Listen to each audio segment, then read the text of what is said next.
రావాలి, అందరి పంచిపెట్టాలి, బ్యాండ్ వాడు రావాలి, మండపం చేసేవాడు రావాలి, భోజనాలు పెట్టేవాళ్ళు రావాలి, వాళ్ళందరూ సమయానికి రావాలి. చివరికి అందరూ వచ్చినప్పటికి కూడా బ్రాహ్మణుడు సమయానికి ఉండాలి. ఈ విధంగా చాలా పనులు ఉంటాయి, 100 పనులు అనేటువంటివి ఉంటాయి. వాటిని ఏం చేస్తాడు నాన్న మన తండ్రి గారు? ఒక్కొక్కరికి పంచి పెడతారు. అరే నువ్వు పత్రిక ప్రింట్ చేయించు, నువ్వు బ్యాండ్ వాళ్ళ దగ్గరికి పో, నువ్వు మండపం వాళ్ళ దగ్గరికి పో, ఆ వ్యవస్థ అనేటువంటిది చూడు. ఆ తర్వాత చుట్టాలను దగ్గరి బంధువులను అందరినీ కలుపుకొని మీరు కాస్త మా పత్రికలను పంచిపెట్టండి, మేము కూడా ఉంటాం, మీరు కూడా ఉండాలి అని అందరినీ కలుపుకొని చేసుకుంటాడు. కాబట్టి సరిగ్గా సమయానికి బ్రాహ్మణుడు నిశ్చయించినటువంటి సమయానికి పెళ్ళవుతుంది.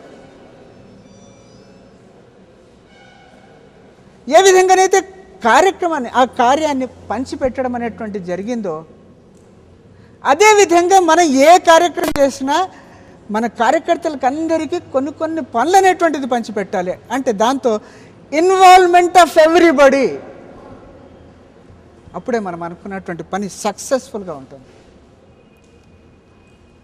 కార్యకర్తలు 100 మంది ఉన్నారు, 1000 మందికి కావాల్సినటువంటి వసతి చేసేది ఉంది. చాలా సునాయాసంగా చేస్తాం. ఎంత గట్టిగా చేస్తామనంటే అతనికి ఆ పని చెప్పాము, ఇతనికి ఈ పని చెప్పాము, అతను ఆగ పని చెప్పాము, ఆ 100 పనులను కూడా డిస్ట్రిబ్యూట్ చేసేసి సరిగ్గా డివిజన్ ఆఫ్ లేబర్ అనేటువంటిది పెట్టుకొని అందరికీ అన్ని పనులు చెప్పాం. కానీ ఇక్కడ అడ్డంకి వస్తుంది.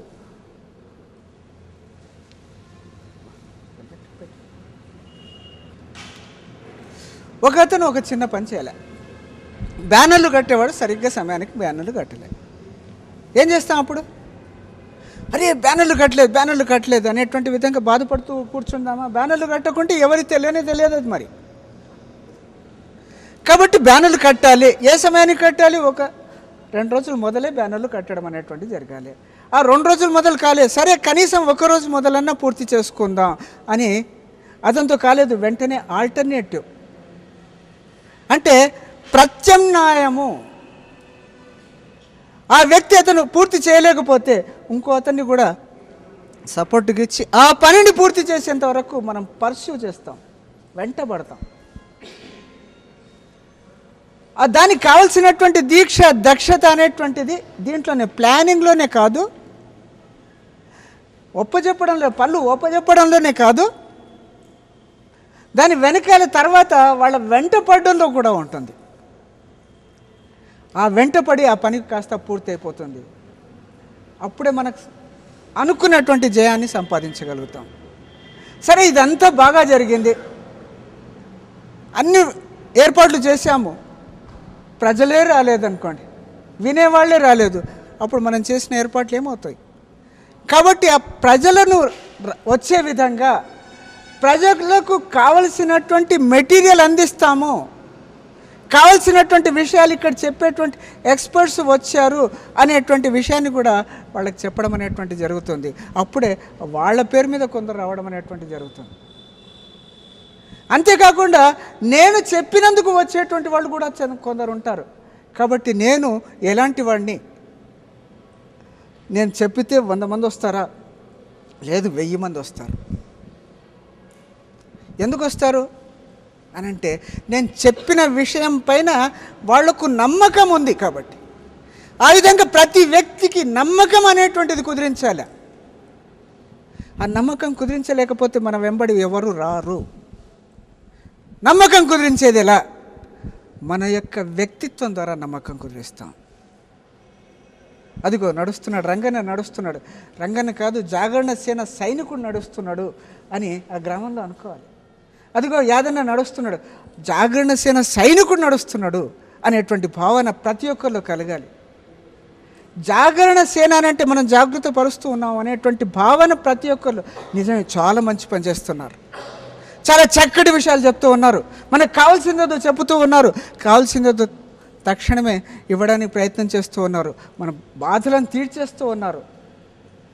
అందుకే మన యొక్క ఎసెన్షియల్ ఎలిమెంట్స్ అనేటువంటి కొన్ని పెట్టుకున్నాం. ఏంటి? లవ్, ప్రేమించు. ఆ తర్వాత రెండోది సర్వీస్, అంటే సేవ చేయి, సమాజానికి సేవ చేయి. అందరినీ దగ్గరికి తీసుకో, లవ్. అందరికి పనులు కావాల్సినటువంటి పూర్తి చెయ్యి. వీటిలో మనం సమసిపోతాము, నిశ్చింతగా సమసిపోవడానికి సిద్ధంగా. అది సాక్రిఫైస్ అని అన్నాం. ఎందుకంటే కంకణం కట్టుకున్నాం మనమే. ఒక దీపాన్ని ఇక్కడ వెలిగించుకున్నాం. ఈ దీపం పోయి మండల్లో 6 దీపాలను వెలిగిస్తుంది. ఆ 6 దీపాలు పోయి ఒక్కొక్క గ్రామంలో 6 దీపాలను వెలిగిస్తుంది. ఈ విధంగా వెలిగించడంలో ఈ ఒత్తులు ఆరిపోవడం అనేటువంటిది కూడా సహజమే. నిశ్చింతగా భయపడకండి, తప్పనిసరిగా ఒక మంచి కార్యక్రమం అవుతుంది. ప్రత్యేక రాష్ట్రం సాధించడానికి నేను ఒక సమిధనే కాలిపోయాను అనేటువంటి చక్కటి భావన మాత్రం నీకు మిగిలిపోతుంది. ఆ భావనతోనే మనం ఇక్కడికి వచ్చాం. ఆ విధంగా రగిలిపోవడానికే మనం ఇక్కడికి వచ్చాం. ఆ విధంగా సమసిపోవడానికే మనం ఇక్కడికి వచ్చాం. ఆ విధంగా మన కార్యక్షేత్రం పూర్తయ్యేంత వరకు మనం వదిలిపెట్టే ప్రసక్తే లేదు. మన నాన్న పెళ్లి చేయడానికి ఏదైతే తతంగం పూర్తి చేశాడో అందరూ వచ్చారు, అందరూ చేస్తూ ఉన్నారు. చివరికి అన్ని పనులు పూర్తయినాయి, పెళ్ళి పూర్తవుతుంది కదా, అప్పుడే ఆయనలో సంతృప్తి కలుగుతుంది.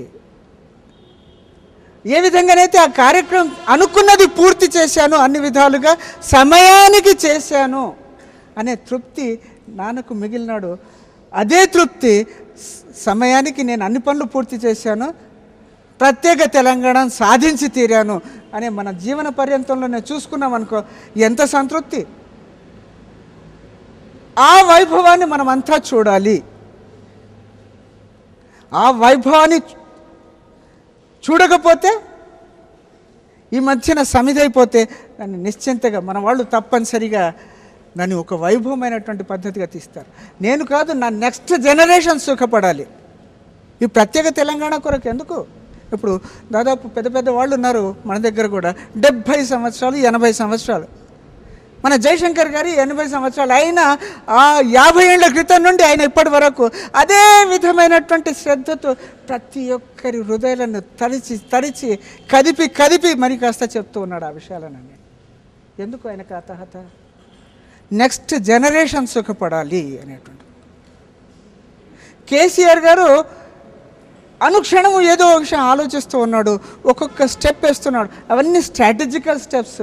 మనకి ఇంతకంటే చక్కటి ఆదర్శం ఇంకేది దొరకదు. అలా పనిచేసుకోవాలి. ఆ విధమైనటువంటి పద్ధతులు మనం అలవర్చుకోవాలి. ఒక విషయం చెప్తాను. ఇక్కడికి 605 మంది రావాల్సినటువంటి విషయం. నిన్న సాయంత్రం నేను ఆల్మోస్ట్ నిశ్చింతగా ఉన్నట్టు, అన్ని పనులు అయిపోయినాయి కదా, ఇక వచ్చిన వాళ్ళు వచ్చినట్టు, లేని వాళ్ళు లేనట్టే కదా అనేటువంటి విధంగా. అంటే ఆయన నిన్న సాయంత్రం మాకు చిన్న క్లాస్ తీసుకున్నాడు. రాని వాళ్ళు ఎంతమంది, ఎన్ని మండల్లో నుండి రాలేదు మన కార్యకర్తలు, ఇది మనకు అవసరం కూడా. అంటే దాదాపు 180 మండల్లో నుండి రాలేదండి అని అన్నాను. మరి వాళ్ళు రాలేదని అంటే వాళ్ళని వదిలిపెట్టేశారా? మన లక్ష్యానికి చేరుకోవడానికి ఆ 180 మంది మండలు ప్రేరకులు రాలేదు అని అంటే దాని బాధ్యత వహించాలి. వెంటనే కాంటాక్ట్ చేయండి ఆ ఇన్ఛార్జెస్ను. వాళ్ళు రాలేదని చెప్పండి, వాళ్ళ బదులుగా ఇంకెవరైనా పంపించమనండి అని మొన్న రాత్రి చెప్పారు నాకు. వెంటనే మొన్న రాత్రి చాలామందిని కాంటాక్ట్ చేశాం. అంటే ఆయన చెప్పాల్సినటువంటి అవసరం వచ్చింది. చూడండి, అన్ని విషయాలు ఆలోచిస్తూ మన విషయంలో కూడా ఆలోచిస్తూ ఉన్నారు కేసీఆర్ గారు. ఆయన లెక్క పెట్టాడు, 180 మండలు రాలేదు అని అంటే 180 ఉప ప్రేరకులు తయారు కారన్నట్టు అర్థమే కదా. ఆ మండల్స్లలో మండల్ రిప్రజెంటేషన్ ఉండదు కదా. ఆ ఉప ప్రేరకుల ద్వారా మళ్ళీ 6 ఒక్కొక్క గ్రామంలో అని అంటే దాదాపు 36,000 మంది రారన్నట్టు అర్థమే కదా. లక్ష్యాన్ని మన టార్గెట్ పెట్టుకున్న 36,000 రాకుంటే మనం ఆ సంతోషపడాల్సినటువంటి విషయం కాదు, బాధపడాల్సినటువంటి విషయం. కాబట్టి వెంటనే ఆ 36,000 మందికి కూడా కావాల్సినటువంటి మార్గదర్శనం దొరికే విధంగా చూడండి అని అంటే ఈ 180 మందికి వేరే క్లాస్ పెట్టండి. రాత్రి గట్టిగా నిర్ణయం అనేటువంటిది తీసుకోవడం జరిగింది. మళ్ళీ సండే, వచ్చే సండే 180 మందికి జీజేఆర్ గార్డెన్స్లో మన యొక్క క్లాస్ ఉంటుంది వాళ్ళ కొరకు. జీజేఆర్ గార్డెన్స్ ఇక్కడ ఎల్బీ నగర్లో, చంపాపేట్, అక్కడ మన క్లాస్ ఉంటుంది మళ్ళీ వాళ్ళ కొరకు. ఎందుకంటే ఒక్కరిని కూడా వదిలిపెట్టొద్దు, ఒక మండలి కూడా వదిలిపెట్టొద్దు, అక్కడ ఉండేటువంటి తతంగం పూర్తి జరగాలి. ఇది మన యజ్ఞం యొక్క, అంటే ఏవైనా అడ్డంకులు వచ్చాయి వెంటనే వాటిని అధిగమించండి అని. ఆ తీవ్రత, అంటే కేసీఆర్ గారికి ఉన్నటువంటి తీవ్రత మన యొక్క ప్రతి ఒక్క వ్యక్తికి ఉన్నట్టయితే తప్పనిసరిగా క్షణాల్లో మనకు తెలంగాణ వస్తుంది. కాబట్టి ఆ విధమైనటువంటి తీవ్రతతో మనం పనిచేద్దాం. ఏ ఒక్క గ్రామాన్ని కూడా వదిలిపెట్టేది లేదు. అక్కడ ఎవరు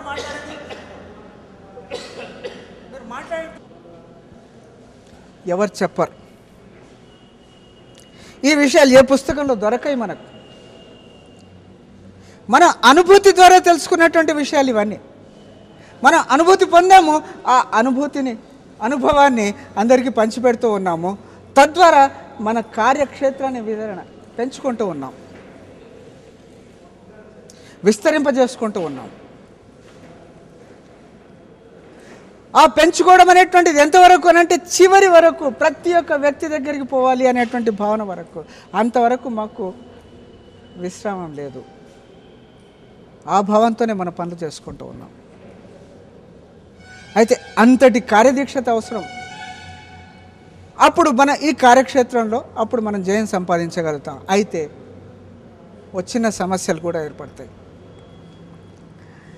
నేను వస్తుంటేనండి తప్పనిసరిగా, కానీ మా తమ్ముడి పెళ్ళి ఉంది అనే చిన్న అడ్డంకు. నేను తప్పనిసరిగా వస్తుంటేనండి, కానీ మా ఇంట్లో చాలా అర్జెంట్ అయినటువంటి పని ఉన్నది, నాకు అబ్బాయి పుట్టబోయేవాడు ఉన్నాడు. ఇలాంటి చిన్న చిన్న సమస్యలు అనేటువంటివి ఏర్పడతాయి.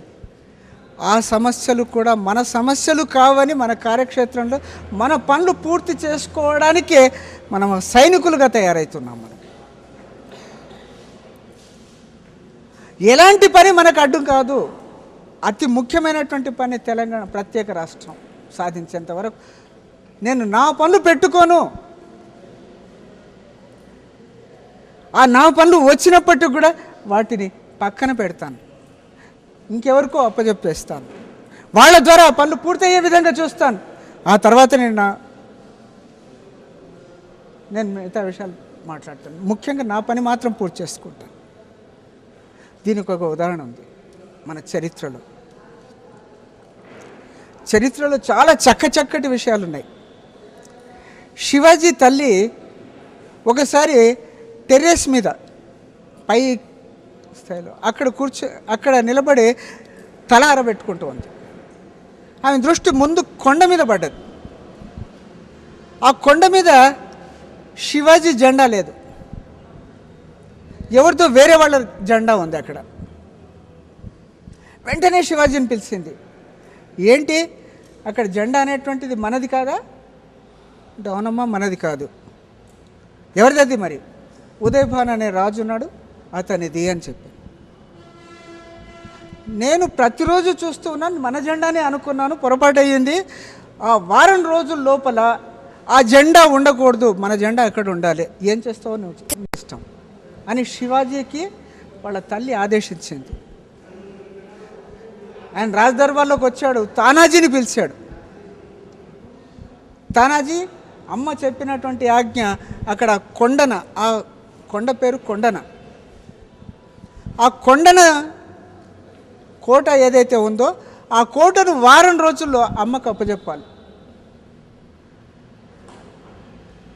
అంటే వెంటనే తానాజీ, మహారాజా నేను ఇప్పుడే బయలుదేరుతున్నాను, నా 500 మంది సైనికులను తీసుకొని నేను బయలుదేరుతూ ఉన్నాను అని వెంటనే ఏమాత్రం ఆలోచించకుండా ఆ క్షణాన్ని అతను బయలుదేరడం మొదలుపెట్టాడు. అప్పుడు వెంటనే ఆయన శివాజీ జ్ఞాపకం వచ్చింది. ఏంటి, రేపు నీ అబ్బాయి పెళ్ళి కదా? క్షమించాలి సార్, క్షమించాలి మహారాజా, మా అబ్బాయి పెళ్ళి వేరే వాళ్ళు చూసుకుంటారు, నేను మాత్రం మీరు ఇచ్చినటువంటి ఆజ్ఞను శిరస వహించడానికి నేను బయలుదేరుతూ ఉన్నాను, నేను వెళ్ళిపోతున్నాను. శివాజీ ఇంకేమల్లే, బయలుదేరుతూ ఉంటే అతని తమ్ముడు సూర్యాజీ కూడా, అన్నయ్య నీ వెంబడి నేను వస్తున్నాను పద, అబ్బాయి పెళ్ళున్నదిరా నువ్వు కాస్త చూడు, లేదు నీకు అంగరక్షకుడిగా నేనే ఉండాలి, అబ్బాయి పెళ్ళి అమ్మ చూసుకుంటుంది, వదినమ్మలు చూసుకుంటారు, నాకు అక్కర్లేదు అది, అబ్బాయి పెళ్ళి చేసుకుంటాడు, కాబట్టి నేను నీ వెనకాల ఉంటున్నాను. తానాజీ సూర్యాజీ 500 మంది సైనికులను తీసుకొని బయలుదేరారు. చాలా చక్కటి ఉదాహరణ, మనకు అందరికీ పనికొచ్చేటువంటి ఉదాహరణ. చూడండి, ఆజ్ఞ వచ్చింది, ఒక్క క్షణం ఆగలే, వెంటనే తయారయ్యాడు. ఇంకా వేరే విషయాలు పట్టించుకోలే, తమ్ముడితో పాటు బయలుదేరాడు. అయితే ఆ కోట విషయంలో వెంటనే, అది చాలా దుర్భేద్యమైనటువంటి కోట. ఎంత దుర్భేద్యం అని అంటే అక్కడ ఎక్కడానికి కూడా చాలా కష్టమైనటువంటి విషయం. వెంటనే ఒక ఉడుమును సంపాదించుకున్నాడు, నడుము గట్టుకున్నాడు, పెద్ద తాడును తీసుకున్నాడు. వెంటనే తమ్ముడికి చెప్పేశాడు, నువ్వు 450 మంది సైనికులను 500లో వాళ్ళని తీసుకొని నువ్వు సింహద్వారానికి వచ్చేసాయి, అక్కడ ఆ కోటకు ఉండేటువంటి ముఖ్యమైనటువంటి ద్వారం దగ్గరికి వచ్చేసాయి ముందు నుండి. నేను 50 మందిని తీసుకొని ఆ కోట ఎక్కేసేసి లోపల కోటలోకి ప్రవేశించి ఆ సింహద్వారం ఓపెన్ చేస్తాను, వెంటనే నువ్వు పరిగెత్తుకుంటూ లోపలికి రావచ్చు, ఆ తర్వాత మనం అందరం కలిసి అక్కడ ఉండేటువంటి సైనికులనందరినీ సర్వనాశనం పట్టియవచ్చు. ఇది వాళ్ళ ప్లాన్. వెంటనే ప్లాన్ వేసుకోవడం అనేటువంటిది కూడా చూడండి. ఈయన ఉడుమును పట్టుకున్నాడు కాబట్టి ఉడుమును తీసుకున్నాడు, దానికి నాలుక పైన తేనె రాసేస్తే ఆ ఉడుము ఆ తేనె కొరకు పైకి ఎక్కుతుంది, ఎక్కడికంటే అక్కడికి ఎక్కేస్తుంది. దానికి గట్టిగా తాడు కట్టేసేసి ఆ ఉడుమును కాస్త పైకి ఎక్కింపజేశాడు, నాలుక పైన తేనె రాసి. గబగబా పరిగెత్తింది, చివరికి ఎంతవరకు పోయిందనంటే చివరికి వరకు పోయింది. అప్పుడు ఆయన గట్టిగా తాడును లాగాడు. లాగితే ఉడుము యొక్క తత్వం ఏంటంటే అది గట్టిగా పట్టుంటుంది, దాన్ని తల నరికిన ఆ పట్టును మాత్రం వదిలిపెట్టదు. అది ఉడుము యొక్క తత్వం. చూడండి, ఆ గుట్టను జయించాలి, దానికి కావాల్సినటువంటి పరికరాలు అతను సంసిద్ధంగా తయారయ్యి వెళ్ళిపోయాడు, జయించి తీరి రావాలి అనేటువంటి ఉద్దేశంతో. ఆ తర్వాత లోపలి ప్రవేశించాడు. ఆ లోపలి ప్రవేశించేసి ఆ 50 మంది సింహద్వారం వైపు ఓపెన్ చేయడానికి పరిగెత్తుతూ ఉంటే గట్టిగా చప్పుడయ్యింది. సైనికులందరూ ఆ కోటలో వెంటనే లేచారు. దాదాపు 1000 మంది సైనికులు ఉన్నారు. అప్పుడు ఏం చేయాలి? ఆ 1000 మంది సైనికులను ఎదిరించడానికి తానాజీ వెంటనే చెప్పాడు, నేను ఎదిరిస్తాను, 20 మందిని తీసుకొని. ఇంకో సుబేదార్కి చెప్పాడు, నువ్వు 30 మందిని తీసుకొని మొట్టమొదలు ఆ తలుపును, ముఖ్య ద్వారాన్ని తలుపు తెరిస్తే మన వాళ్ళందరూ లోపలికి వస్తారు, అప్పుడు మనం చూసుకోవచ్చు అని. 20 మంది సైనికులను తీసుకొని భీకరంగా పోరాడాడు. ఉదయభాను కూడా వచ్చాడు, ఆ రాజు కూడా వచ్చాడు, ఇతని పైన పడడం జరిగింది. ఇతను కూడా అతని పైన పడడం జరిగింది. ఒకరినొకరు చాలా ఘాటుగా గంభీరంగా పోట్లాడుకున్నారు. దురదృష్టవశాత్తు ఆ ఉదయభాను యొక్క కత్తి తానాజీ గుండెలో గుచ్చుకున్నది. కానీ తానాజీ ఊరుకోలే, ఈయన కత్తిని ఉదయభాను గుండెలో గుచ్చాడు. ఇద్దరు కూడా పడిపోయారు. ఆ పడిపోయినటువంటి మరుక్షణంలో ఈ పరిగెత్తుతున్నటువంటి 30 మంది ఆ క్షణంలో తలుపు తీశారు. హా తానాజీ అని అన్నారు. ఆ విధంగా అనడం వల్ల అప్పుడే సూర్యాజీ ఎంటర్ అయ్యాడు ముఖ్య ద్వారంలో. సూర్యాజీ విన్నాడు. హా తానాజీ అనేటువంటి శబ్దం వీళ్ళు 20 మంది పెట్టడం వల్ల ఆ 30 మంది వెనుదిరిగారు. ఈ 450 మంది లోపలికి వచ్చేసారు. లోపలికి రాగానే ఆ సూర్యాజీ చేసిన మొట్టమొదటి పని ఏంటో చూడు. తానాజీకి ఏదో దెబ్బ తగిలింది, పడిపోయి ఉంటాడు. కానీ నా సైనికుల్లో నిరాశ కలగకుండా ఉండాలి అని అంటే ఏం చేయాలి? వెంటనే సూర్యాజీ ఆ తలుపులు మూసేశాడు, గట్టిగా సింహద్వారాన్ని మూసేశాడు. వీళ్ళు వచ్చినటువంటి తాడు ఏదైతే ఉందో ఆ తాడు దగ్గరికి కొందరు సైనికులు పరిగెత్తి కింది దిగిపోవడానికి ప్రయత్నం చేశారు వీళ్ళతో పాటు. వెంటనే సూర్యాజీ ఆ తాడులను నరికేశాడు. ఎవరు కూడా దిగడానికి వెళ్ళలేదు. గట్టిగా చెప్పాడు, చస్తే చావండి, చావకుంటే గెలవండి, గెలిచి సింహగడాన్ని తీసుకొని వెళ్దాం, ఈ గడాన్ని తీసుకొని వెళ్దాం. సరిగ్గా జరిగింది అలాగే. ఆ 400 మంది సైనికులతోటి ఆ ఉన్నటువంటి సైనికులందరినీ సర్వనాశనం పట్టించేసి ఆ జెండాను తీసి పక్కన పెట్టారు. శివాజీ జెండాను అక్కడ పెట్టేసి సంతోషంగా తిరిగి వచ్చారు. శివాజీ అప్పుడు ఏడి, తానాజీ ఏడి అని అడుగుతుంటే ఆ సింహం అక్కడే చనిపోయింది సార్, గడని మాత్రం తీసుకొచ్చాము అని అంటే అప్పటి నుండి ఆ గడ పేరు సింహగడ అనేటువంటిది వచ్చింది. మనం చదువుకుంటున్నటువంటి సింహగడ ఆ తర్వాతనే వచ్చింది, తానాజీ చనిపోయిన తర్వాతనే వచ్చింది. ఇది కార్యదీక్షత అంటే, ఇది ప్లానింగ్ అంటే. అది అవసరం మనకు. ఆయుధాలను తర్వాత పరికరాలను అందరి వ్యక్తుల్లో అటువంటి జోష్, అటువంటి ధైర్య సాహసాలను నింపడం అనేటువంటిది అవసరము. మనము ఓ యుద్ధక్షేత్రంలో ఉన్నటువంటి సైనికులము. అలాంటి చక్కటి స్ఫూర్తి అనేటువంటిది మనకు ఉండాలి. ఆ పద్ధతిగా మనం పనులు చేసుకోవాల్సినటువంటి అవసరం ఉంటుంది. అప్పుడే మనం అనుకున్నటువంటి తెలంగాణ ప్రత్యేక రాష్ట్రాన్ని సాధించుకుంటాం. అప్పుడే మనం అనుకున్నటువంటి పనులలో మనం యశస్సు సంపాదించుకోగలుగుతాం. ఇంకా విషయాలు మాత్రం నా దగ్గర ఏం లేవు, మీ మనసులో ఉండాలి. ఇంకా ఏవైనా సందేహాలు ఉంటే, మనకు సమయం అవుతుంటుంది కాబట్టి ఏవైనా సందేహాలు ఉంటే అడగండి సార్. ఒకటి నుండి కేసీఆర్ గారు చెప్పినటువంటి విషయాలు మీరందరూ నోట్ చేసుకున్నారనేటువంటిదే నేను అనుకున్నాను కాబట్టి ఆ విషయాలను తరచలేదు. కానీ చాలా చక్కటి ప్రశ్న.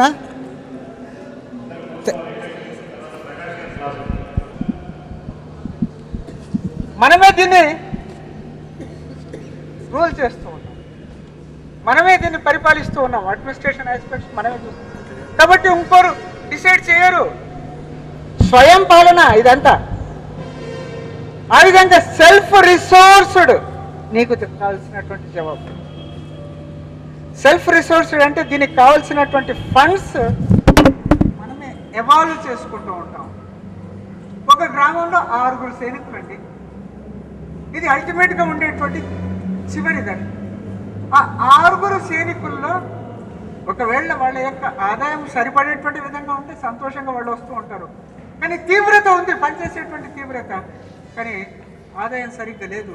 కానీ ఆ గ్రామంలో ఉండేటువంటి కొందరు భామాషాలు ఉన్నారు, పెద్ద మనుషులు ఉన్నారు, డబ్బున్న వాళ్ళు ఉన్నారు. వాళ్ళ దగ్గరికి మన గ్రూప్ పోతుంది. చూడండి, మా తెలంగాణ తీవ్రత మీకు తెలుసుగా, ఆ తెలంగాణ తీవ్రతతో మేము ఫలానా కార్యక్రమానికి పోతున్నాము, దయచేసి మాకు 200 రూపాయలు ఖర్చు పెట్టండి. తీసుకుంటాం, వెంటనే పరిగెత్తుకుంటూ వచ్చేసేస్తాం. ఆర్థిక స్తోమత అనేటువంటిది మన దగ్గర ఉంటే సరే, లేకుంటే సమాజం నుండి మనం సమీకృత చేస్తాం. ఆ విధంగా మనకు కావాల్సినటువంటి సదుపాయాలు కూడా కల్పించుకుంటాం. ప్రతిసారి మనము ఒకరిపైన ఆధారపడకుండా ఓ పార్టీలు ఇస్తారా, ఓ వ్యక్తులు ఇస్తారా అనేటువంటిది కాదు. 1,00,000 మందికి పార్టీలు వ్యక్తులు ఇవ్వకుండా 1,00,000 మంది తమంతా తాము తయారు చేసుకునేటువంటి ఓ చక్కటి వ్యవస్థను మనం నిర్మాణం చేసుకుంటాం. ఇది దృష్టిలో పెట్టుకోండి. Self disciplined, self sustained, self motivated, self కాన్ఫిడెన్స్ని క్రియేట్ చేసుకుంటూ సెల్ఫ్ లెస్ సర్వీస్ అనేటువంటిది చేస్తూ ఉంటాం. సేవ మాత్రం అందరి కొరకు చేస్తున్నాం, నిస్వార్థ భావనతో. ఇది మాత్రం గుర్తించు. కమాండర్సే కాకుండా స్టేట్ కమాండర్స్ 10 మంది ఉన్నారు, 11 మంది ఉన్నారు. ఒక్కొక్క జిల్లాకు ఒక్కొక్కరు చొప్పున. డిస్ట్రిక్ట్ కమాండర్స్ 10 మంది ఉన్నారు, ఒక్కొక్క జిల్లాకు ఒక్కొక్కరు చొప్పున. రేపు రెవెన్యూ డివిజన్స్ కూడా మన యొక్క జిల్లాలో ఉండేటువంటి రెవెన్యూ డివిజన్, కొన్ని జిల్లాల్లో 6 ఉంటాయి, కొన్ని జిల్లాల్లో 3 ఉంటాయి. అయితే ఈ 3 రెవెన్యూ డివిజన్స్ ఉంటే 3 కమాండర్స్ ఉంటారు, 6 డివిజన్స్ ఉంటే 6 కమాండర్స్ ఉంటారు. 6 కమాండర్స్ ఉన్న దగ్గర 6, జిల్లా కమాండర్ 7, స్టేట్ కమాండర్ 8 కూడా ఒక టీం లాగా తయారయ్యి మొత్తం పర్యవేక్షణ చేస్తూనే ఉంటుంది. నిరంతరం వాళ్ళు తిరుగుతూనే ఉంటారు, మన జిల్లాల్లోనే ఉంటారు. కాబట్టి వాళ్ళ ద్వారా మనం కాంటాక్ట్ చేసుకోవాలి, వాళ్ళ ద్వారా మన పనులు పూర్తి అయ్యేటువంటి విధంగా చేయాలి. వాళ్ళ యొక్క సెల్ నెంబర్స్ అన్నీ కూడా మీ దగ్గర ఉంటాయి. వాళ్ళ దగ్గర సెల్ నెంబర్సే కాదు, మీ ఉప ప్రేరకుల దగ్గర ఉండేటువంటి సెల్ నెంబర్స్ కూడా మీరు దగ్గర పెట్టుకోవాలి. ఎప్పటికీ ఎవరికి సెల్ లేకుంటే ఫోన్ నెంబర్. ప్రస్తుతానికి మనం ఒకటి వ్యవస్థ అనుకుంటున్నాం, ఫోన్లు, తక్షణమే మన యొక్క విషయాన్ని వాళ్ళకి పంచిపెట్టడం అనేటువంటిది కూడా మన బాధ్యత. కాబట్టి ఎట్లా ఉంది వ్యవస్థ అని అంటే మన స్ట్రక్చర్లో చీఫ్ కమాండర్ ఒక 10 మందికి చెప్తాడు 10 నిమిషాల్లో, ఫోన్ల ద్వారా అనంటే సెల్ల ద్వారా అనంటే ఆ 10 మంది 100 మందికి చెప్తారు ఇంకో 10 నిమిషాలు. ఆ 100 మంది 1000 మందికి చెప్పడం జరుగుతుంది ఇంకో 10 నిమిషాలు. అంటే ఒక్కొక్కరికి 10 మందే ఉంటారు చెప్పడానికి. ఆ 1000 మంది 10,000 మందికి చెప్తారు, 10,000 మంది 1,00,000 మందికి చెప్పడం జరుగుతుంది. ఆ సూచన పైనుండి కింది వరకు 50 నిమిషాల్లో, కింది వరకు బాటమ్ మోస్ట్ స్థాయికి 50 నిమిషాల్లో వచ్చేస్తారు. ఆ విధమైనటువంటి వ్యవస్థ మనం తయారు చేసుకోవాలి. ఆ విధంగా ఎప్పుడైతే ఆ సూచన వచ్చేసేసిందో నెక్స్ట్ 12 గంటల్లోనో లేకుంటే 24 గంటల్లోనో ఫలానా చోటికి రావాలి అనేటువంటి సూచన ఉంటుంది. ఫలానా చోటికి మనం బ్యాగేజ్ పట్టుకొని ఆ ఆర్థిక సహాయం మన దగ్గర లేకుంటే వేరే వాళ్ళ దగ్గర, మన చుట్టుప్రక్కల ఉన్నటువంటి వాళ్ళ దగ్గర నుండి కల్పించుకొని ఆ ఆర్థిక సహాయంతో మనం అనుకున్నటువంటి సమయానికి సరిగ్గా సమయానికి వచ్చేసేస్తాం. ఉదాహరణకు ఒక విషయం చెప్తాను. సెక్రటేరియట్ దగ్గర ధర్నా చేసేది ఉంది. రేపు 10:30కు సెక్రటేరియట్ ఓపెన్ కాకుండా చూడాలి. నేను ఇవాళ 10 గంటలకు సూచన పంపించాను. 1 గంట పట్టింది నాకు సూచన ఇవ్వడానికి, 11 గంటలు లేదు. ఇవాళ సాయంత్రం 6 గంటలకు నేను సూచన ఇచ్చాను అనుకోండి, 7 గంటల కల్లా మీకు అందరికీ సూచన అందుతుంది. 7 గంటలకు మీరు మీ యొక్క తయారీలో వెంటనే ఒక బ్యాగ్ ఎప్పటికీ రెడీ చేసుకొని పెట్టుకోండి. ఒక చిన్న బ్యాగ్ అంటే దాంట్లో ఒక టవల్ అంటే ఓ లుంగి అంటే వెంటనే బయలుదేరి వచ్చేసేయండి.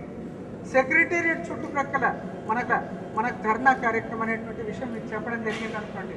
సెక్రటేరియట్ చుట్టుప్రక్కల ఇందిరా పార్కులోనో ఇంకెక్కడనో చాటున పక్కన ఉంటారు మన యొక్క బ్యాగులు పట్టుకు. ఆ బ్యాగులు కూడా మనని తెలంగాణ జాగరణ సేనవే ఉండాలి అన్నట్టు కాదు, వేరే బ్యాగులు పట్టుకొని ఉండండి. ఎందుకంటే ఇది చూడగానే వెంటనే పోలీసు వాళ్ళు తీసుకొని వెళ్ళిపోతారు. మన ధర్నా కార్యక్రమం సక్సెస్. ధర్నా కార్యక్రమం సక్సెస్ చేసేది ఉందంటే దానికి కావాల్సినటువంటి స్థాయి స్తోమత తయారు చేసుకోవాలి. ఆ విధమైనటువంటి చక్కటి దానికి పెట్టుకోవాల్సింది ఏం లేదు. మన యొక్క ఈ స్కార్ఫ్ మాత్రమే చిన్నగా పెట్టుకున్నాం, అది జోబుల్లో పెట్టుకొని వచ్చేసేస్తాం. సడన్గా 10:30కి అందరం స్కార్ఫ్ కట్టుకుంటాం, పరిగెత్తుకుంటూ వచ్చేస్తాం. సెక్రటేరియట్ చుట్టూ ఏ గేటులో నుండి కూడా ఎవరు దూరకుండా మనం చూస్తాం. 1 గంట సేపు ఉండి చాలు, ప్రపంచానికి తెలుస్తుంది అబ్బాయి ఎంత చక్కటి కదా. ఇలాంటి కార్యక్రమాలే మనం చేయబోతూ ఉన్నాం. అవుతామా? ప్రజల యొక్క గుండెలను రగిలింప చేయడానికి కావాల్సినటువంటి చిన్న చిన్న కార్యక్రమాలు కూడా చేస్తూ ఉంటాం. ఇదే మన యొక్క కార్యక్రమం. ఏమేమి కార్యక్రమాలు చేయాలి ఏంటి అనేటువంటిదంటే స్వయం స్ఫూర్తి. మీరు అందరూ కలిసి డిస్ట్రిక్ట్ కమాండర్తో నిర్ణయాలు తీసుకోండి. నిర్ణయాలు తగ్గట్టు సూచన కానివ్వండి.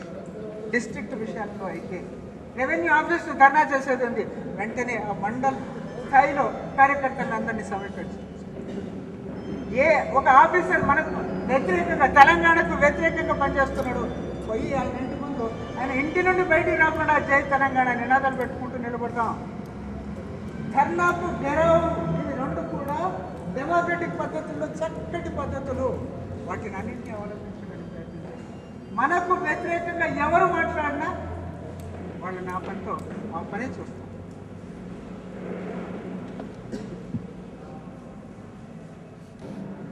జాగరణ సేన తప్ప మనకు వేరే మాట్లాడలేదు. మీరు జెడ్పీటీసీ, ఎంపీటీసీ దాంట్లో పాల్గొనదలుచుకుంటే దయచేసి జాగరణ సేన వదిలిపెట్టండి. ఇందులో ఉండదలుచుకుంటే ఆ విషయాలు లేవు, అది వదిలిపెట్టేసి. ఆల్రెడీ ఉన్నటువంటి వాళ్ళు ఇప్పుడు వాళ్ళ టర్మ్ అయ్యేంత వరకు ఉంటారు. తర్వాత ఎలక్షన్స్ తర్వాత వాళ్ళు కంటెస్ట్ చేయరు, లేదా ఆ డైరెక్షన్. దయచేసి ఇది చాలా స్ట్రిక్ట్గా సిన్సియర్గా చెప్తూ ఉన్నాను. మనం జాగరణ సేన సైనికులే. అప్పుడు నాకు పదవులు కావాలి అనేటువంటి విధంగా పరిగెత్తడం అనేటువంటిది అంటే వాళ్ళ సైనికులు కాదు, సేవకులు. టీఆర్ఎస్ వాళ్ళందరూ కూడా మనకు సేవకులు అని కేసీఆర్ గారు గట్టిగా చెప్పారు. ఆయన నా ముందు నిలబడి నువ్వు సైనికుడవు, నేను నీ సేవకు. ఇక మిగతా వాళ్ళ సంగతి అదే ఆలోచించాడు. ఆయన ఒక ఎగ్జాంపుల్గా మన ముందు ఉన్నాడు. నేనేం చెయ్యను, అంత నువ్వే చెప్పినట్టు నడుస్తూ ఉంటుంది అని అంటుంది. కానీ నేను ఆయన చెప్పినట్టే చేస్తూ ఉంటాను, నేను చెప్పినట్టు ఆయన చేస్తాను. ఇలా మ్యూచువల్ అనేటువంటిది ఉండేవాడు. తెలంగాణ జాగరణ సేన సంబంధించి మాస్టర్ చీఫ్ కమాండర్, దానికి అడ్వైస్ చెప్పినోడు తీసుకుంటున్నాడు, చీఫ్ కమాండర్ వదిలిపెట్టాడు. మనం కూడా అంతే, ఆ విధమైనటువంటి పద్ధతితోనే ఉంటాం. కాబట్టి టీఆర్ఎస్ వాళ్ళందరూ కూడా ఉంటే జడ్పీటీసీ ఎంపీటీసీ మెంబర్లు అందరూ కూడా మనకు సేవకులే ఉన్నారు. వారు చెప్పేటువంటి విషయాలు చాలా అనుభవపూర్వకమైనటువంటి విషయాలు. వాటిని అన్నింటినీ కూడా మనస్సు పెట్టి వినండి. సమయం చాలా తక్కువ ఉంది.